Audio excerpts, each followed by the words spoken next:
Tantor Audio, a division of Recorded Books, presents House of Dragons by K.A. Linde, narrated by Amy Mcfadden. The fight. Kerrigan was losing. Blood dripped into her eye from a gash at her brow. Her feet danced back and forth on the hard stone floor, light and eager, with her hands protecting her face. Little good it had done. Her form was in complete contrast to the bruiser before her. He was nearly 7 feet tall and built like the haunches of a dragon, massive and muscular, though he was all power and no finesse. "You gonna dance on your twinkle toes all day, or are we going to fight?" Bruiser grunted. "I was considering it," she bit back. He laughed gruffly. "Fine, make it easy for me, Red." Bruiser stepped forward, using his limited elemental magic to give him an edge as he rushed toward her. The earth rattled beneath her feet, and she shuffled side to side in an attempt to stay upright. But then he was in front of her, his eyes keen on victory, before his fist even shot for her face. She blocked him with her forearm, taking a bone-crunching amount of pressure. Then she dodged the second blow and used a trickle of air to shove his fist out of the way. She hated being on the defensive, but she'd never seen Bruiser fight before. She always spent the first couple of minutes discovering her opponent's strengths and weaknesses, assessing the situation to her advantage. Unfortunately, that meant getting punched in the stomach with a giant rock. All the air gasped out of Kerrigan's lungs as she was propelled backward into the ropes. She collapsed forward onto her knees, coughing spastically. She spat blood onto the floor, an offering to whatever gods were watching. Her eyes lifted. Bruiser was smirking, holding his hands up to the crowd as if he'd already won the match. Overconfident, arrogant bastard. She heaved herself back to her feet and kicked the rock he'd thrown off the edge of the ring. Her bright red mess of hair had come out of its braid with that throw, and now unruly curls framed her narrow face. At least her gold headband still held. She had no interest in revealing her short, barely pointed ears. "You're still in it?" Bruiser taunted as he sauntered in her direction. He didn't even lift his defenses. He didn't so much as reach for a speck of earth.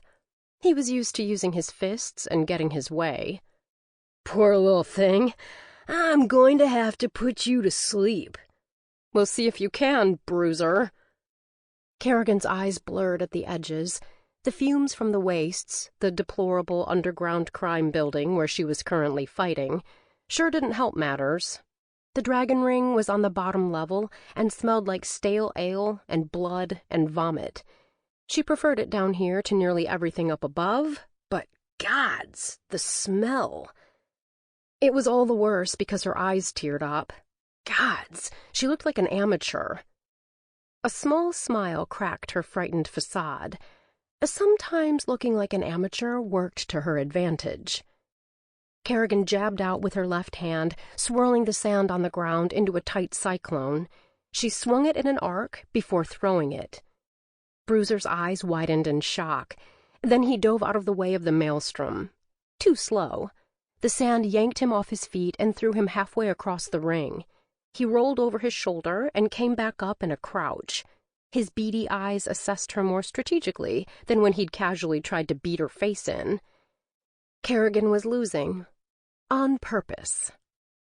After nearly a dozen fights, she had learned that no one wanted the fight to end too soon, and no one wanted it to end without blood. The only thing more important than Dozen Rook in these halls? Blood. Blood was the real king of the wastes. Bruiser hauled himself up onto his feet again. He shook the sand out of his dark hair and then ran toward her. His feet plodded hard against the packed earth. His hulking figure could make elephants look nimble.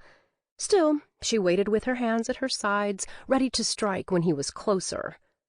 Kerrigan lifted her hand and slashed downward, cutting the front of his shirt open. Blood welled dark red against the dull beige of his shirt. He slammed to a halt, staring down in bewilderment at the cut. Cheers rang out overhead. The uproarious drunken crowd was chanting her name. "Red! Red! Red!" "I'll paint you red by the end of this," Bruiser taunted. He flexed his muscles. Kerrigan lifted her hands again and gestured him forward. Then a rock slammed into the back of her head. She gasped and crumbled forward, landing hard on her hands. Her magic wavered in her veins as she blinked away the pain. She couldn't see straight. Not good. Scales that hurt. Kerrigan wrapped her magic around Bruiser's ankles, yanking hard and fast, felling him like a tree. He cried out in anger. Good. The fight had finally started. She heard a whoosh and looked up just in time to dodge the rock that would have crushed in the back of her skull. She rolled out from under it. Another gasp escaped her lungs. That had been too close. Another rock crashed into her back as she tried to get up. "Gods!" she groaned as she slammed back into the hard floor. She rolled away again and came swiftly to her feet. Her back ached already. Bruiser was smiling as if he were already victorious. He raised his hands to the sky, pumping up the raucous crowd. Kerrigan picked up the air again and slashed fiercely. The first cut through his bicep, the second down his thigh.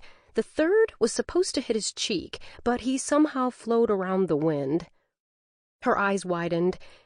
He'd trained with an half-Fae? Doubly not good.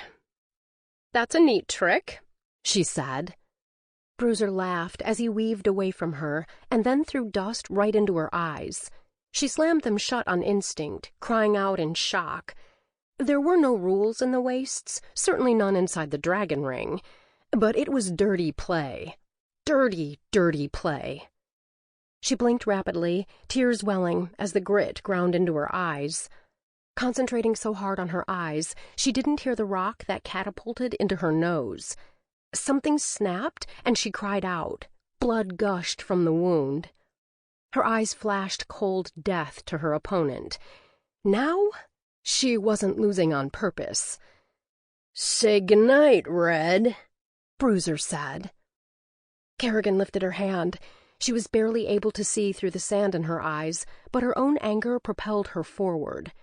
She froze the air around Bruiser and held him tight in her grasp so that he couldn't even blink without her permission.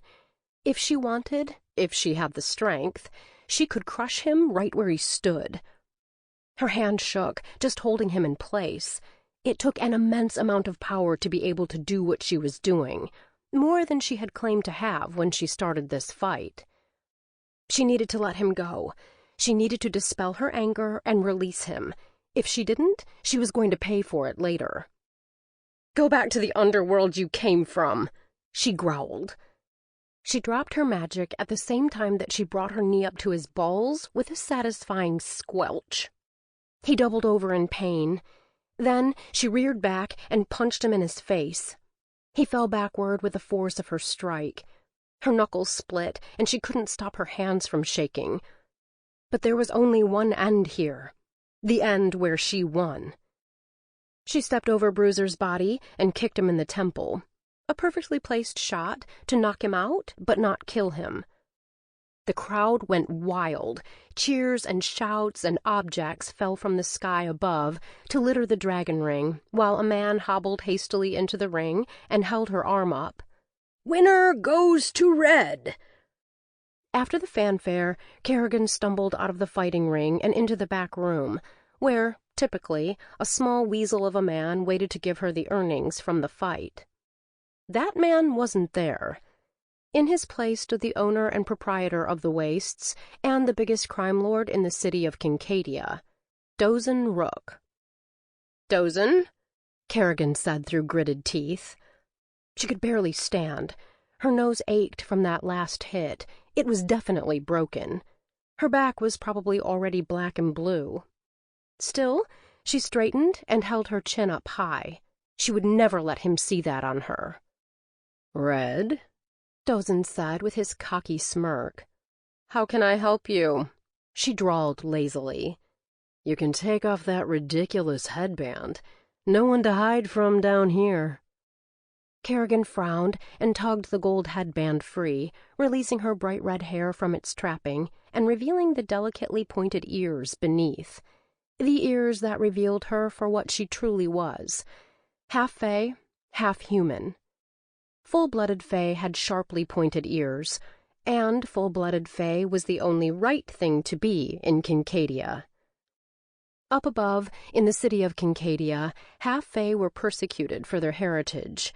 They were looked down upon by the high Fae and much of the ruling class. Many believed that half-Fae shouldn't even exist, especially if they had even a hint of magic. She'd gotten used to hiding her true self. When humans and half-Fae were being beaten in the streets, it was best to remain anonymous. It was one of the main reasons that she felt so comfortable in the wastes. No one in this den of iniquity cared whether a person was human, half-Fae, or Fae. They were all too high, drunk, or broke. Unlike above, where she was ridiculed for being lesser, the wastes had only ever drawn her in as their own. She fought here, she made friends here, and despite her past business with Dozin, he protected her within this bed of sin. "Do you have my winnings?" Kerrigan asked. "I do indeed." Dozin slid his hand into the inside of his tailored black suit. The cut accentuated his muscular build. He wore the white shirt with a black vest and jacket, complete with a waist's red cravat at his neck. His hand was nimble, producing a red velvet bag heavy with gold marks, just like the ruthless pickpocket who had taken over the underground. "Here you are." He set the bag in her hand.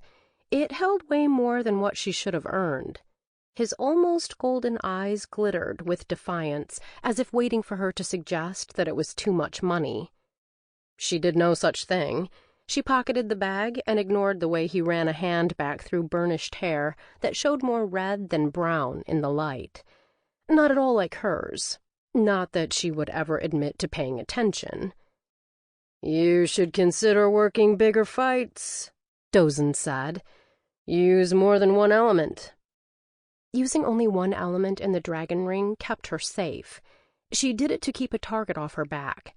Half-Fae and humans were notoriously low with magic use, but not her. She had access to all 4 elements, and the last thing she wanted was anyone else to know about her elemental prowess. "I appreciate the offer, but no." "I could make it worth your while," he said silkily.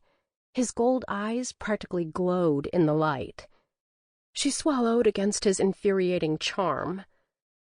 "I believe that you would," Kerrigan said dryly. "But no." He stepped toward her, close enough that they shared breath. She held her ground, tilting her chin in that defiance he so desired. Dozin only did this to unnerve her, and she refused to play his games. She wasn't the same young girl who had landed at his feet 5 years ago. She'd never be that girl again. "You know, we could practice with your other power," he all but whispered against her lips. Kerrigan narrowed her eyes. "I have no idea what you're talking about." "Haven't had a dream recently, Princess?" Her body quivered with barely controlled restraint. Her split knuckles ached to ram into his smug face. "I am not a princess." "Come on, Care." He breathed softly around the edges of her name. "I find your powers fascinating." "Just because you saved my life 5 years ago doesn't mean that I owe you a thing," she hissed. Dozin's eyes dragged across her face, as if he were waiting for her to change her mind. But she would never change her mind. Twice in the last 5 years, she'd had dreams, visions of the future. She had never heard of anyone in all of Alandria ever possessing such a gift. She would know. She had thoroughly perused the library, to be sure. Only children's books spoke of such a gift, and in every one, the poor fairy tale child had been hunted down and slain for their sight. She wasn't stupid enough to think she would be an exception in reality. But Dozin had been there that unfortunate night, and had never let her forget it. "Fine." Dozin shrugged once, returning to his overly cocky state of being.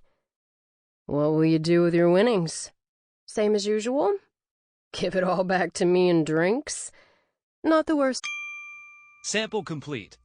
Ready to continue?